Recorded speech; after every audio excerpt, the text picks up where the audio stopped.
conversation, Mr. President. On Wednesday, you said you are hearing that there's what the Gen Zs are saying, and you're going to initiate a conversation. We saw the head of public service release a press release saying that there is now a formation of the National Multi-Sectoral Forum that will bring together all people. And you started having conversation with church leaders.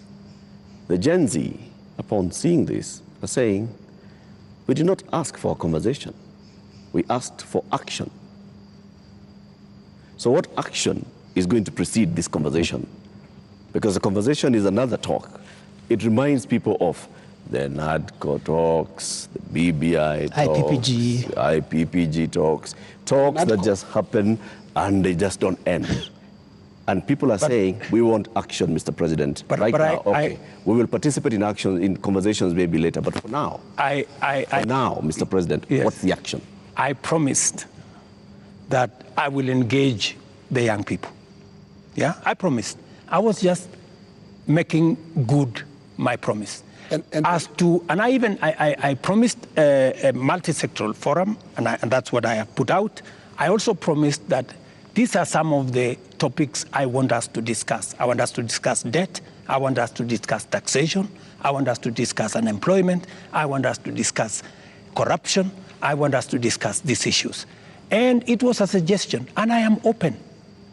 I am hearing that the young people are saying, we don't want a multi-sectoral forum. Maybe we should have an engagement with the president on X. And I am open to having an engagement with the young people on a forum that they are comfortable with. If they want digital? If they want me to engage with them on X, I will be there. At this point, Mr. President, do you think you know what the young people want? I have many young people in my house. Are they telling you all is well? The same ones that are in all these other spaces. And they want an engagement. They have ideas. They have suggestions. And I am open. If what we are doing on the digital space, on the housing program, on the export of labor, on manufacturing, if they have suggestions, I am open to those suggestions. They can improve, they can change, they can make new suggestions. And I also have a responsibility as a father, because these are our children. I have also a responsibility to guide and to listen to them and to tell them, yes, on this, I agree. For example, let's not have a spouse's office. I agree. Let's not have CASS for now. I agree. Let us not have advisors. Advisors. We will agree. Let us not have churches being a space for politics. I agree. So many of these areas, we need to even have a conversation. If we are paying 46% of our revenues for salaries and wages, when the legally established space should be 35%. That is why I started a conversation with Salaries and Remuneration Commission.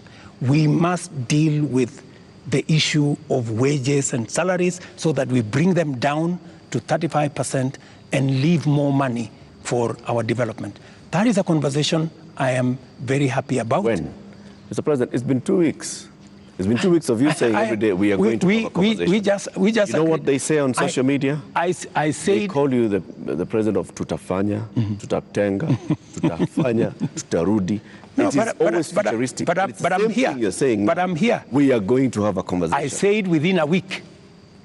I gave a timeline. Within a week.